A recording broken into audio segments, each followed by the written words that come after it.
Nós vamos dar continuidade, né, ao nosso segmento da semana passada. Nós estávamos falando sobre Renascimento, Reforma Protestante, mas hoje nós vamos dar um pouquinho mais de ênfase à Reforma Protestante. A gente vai resumir um pouquinho sobre o que foi falado na aula anterior e fechar o nosso assunto de hoje, tá bom?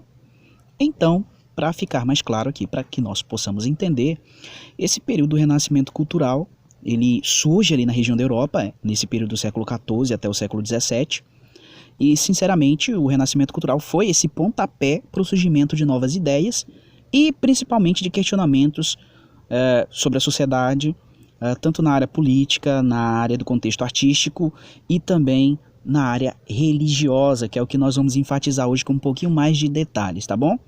Detalhes no sentido de ser um pouco mais breve em si, tá bom?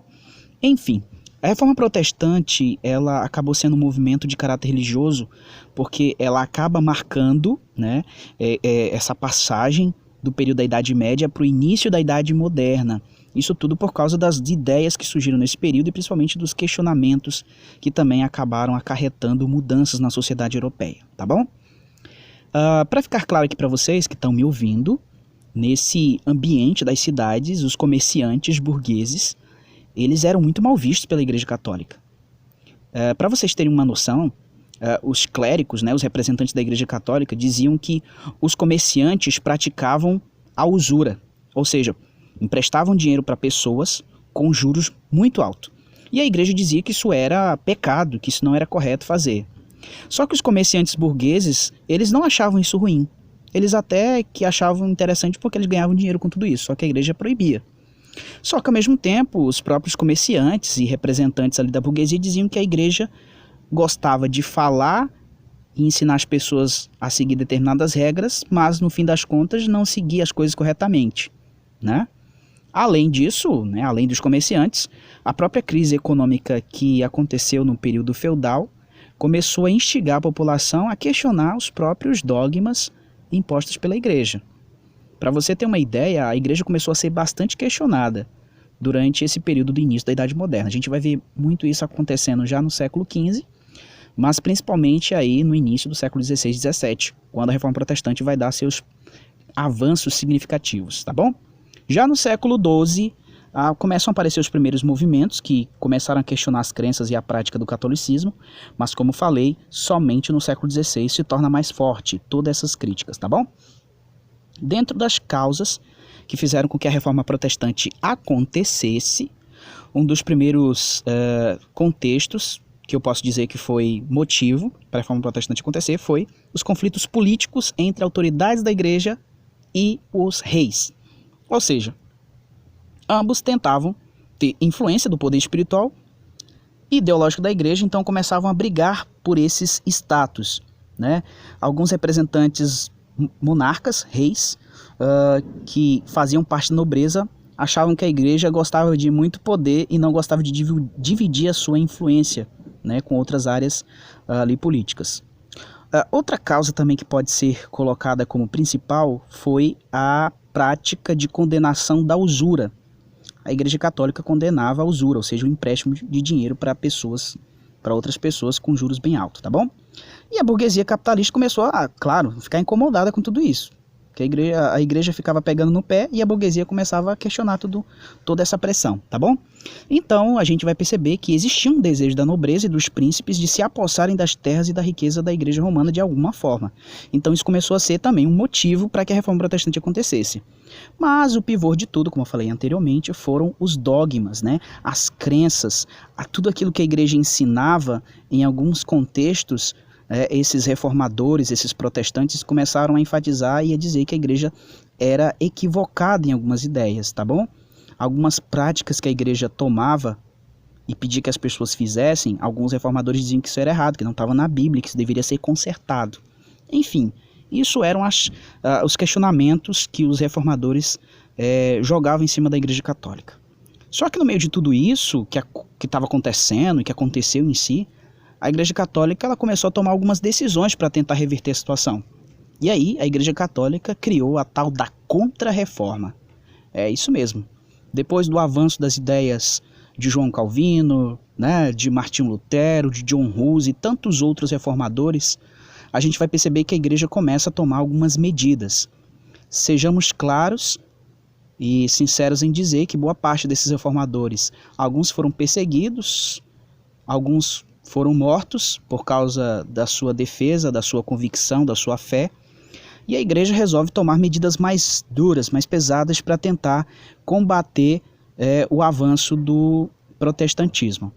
E aí a igreja resolve criar o Concílio de Trento, tá? Que foi realizado aí entre esse período de 1545 até 1563. O objetivo do Concílio de Trento era propor, medidas para tentar combater o avanço do protestantismo na Europa. Então, para evitar que essas ideias começassem a se espalhar além dos países da Escandinávia e do leste europeu, ou seja, ali na região da Península Ibérica, foi revitalizada a Inquisição, além da idealização da censura. Ou seja, a igreja tentou, de todas as formas, criar mecanismos para controlar o avanço da fé protestante. Isso em quase todos os locais ali da Europa, seja no leste europeu, quanto em boa parte dessa região dos países escandinavos. Em 1534, Inácio de Loyola ele criou uma ordem religiosa chamada de Companhia de Jesus, formando seus membros, os jesuítas, como soldados de Jesus. E o objetivo da Companhia dos Jesuítas era combater o protestantismo por meio da expansão da fé católica também, tá? E nesse mesmo período foi reativado o Santo Ofício, responsável pelo Tribunal de Inquisição, ou seja, todas as pessoas que eram, digamos assim, que seguiam as crenças protestantes, seja calvinista, luterana, enfim, ou que não seguissem o catolicismo, poderiam ser condenadas à morte se fossem consideradas hereges, ou seja, pecadoras pela igreja, tá bom? Ao mesmo tempo, nesse período do Concílio de Trento, a própria igreja criou o chamado Index, que era uma lista de livros proibidos pela igreja, ou seja, a igreja também começou a censurar e proibir determinados tipos de leituras. Nem todo livro você poderia ler se você vivesse naquele período, porque se fosse livro que tratasse de questões espirituais ou divinas contestando a igreja, ou livros que trabalhassem a área científica, que não fossem relacionados aos dogmas da igreja, eles poderiam ser queimados em praça pública, tá bom? Então isso aí era um mecanismo que a igreja controlava para poder tentar de todas as formas controlar esse conhecimento científico, tá bom? E acadêmico.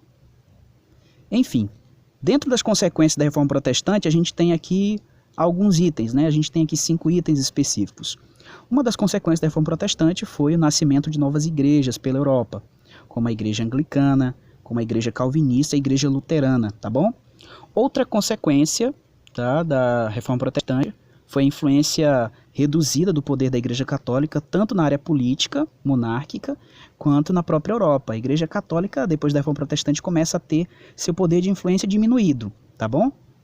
Outra consequência vai ser os princípios sociais e econômicos burgueses que começam a se fortalecer e a se basearem mais na questão do lucro. Não é à toa que a classe comerciante, depois da Reforma Protestante, cresceu bastante, se tornou muito rica, muito mais poderosa.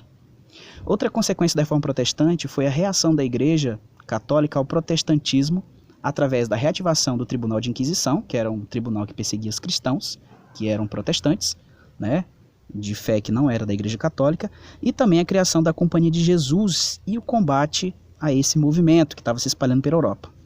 E por último, o quinto último item aqui de consequência da Reforma Protestante foi a tradução da Bíblia para outros idiomas, para que mais pessoas pudessem ter acesso ao seu conteúdo. Então, isso aqui foram os contextos das consequências da Reforma Protestante. Perceba que a Europa nunca mais foi a mesma depois de tudo isso, tá bom?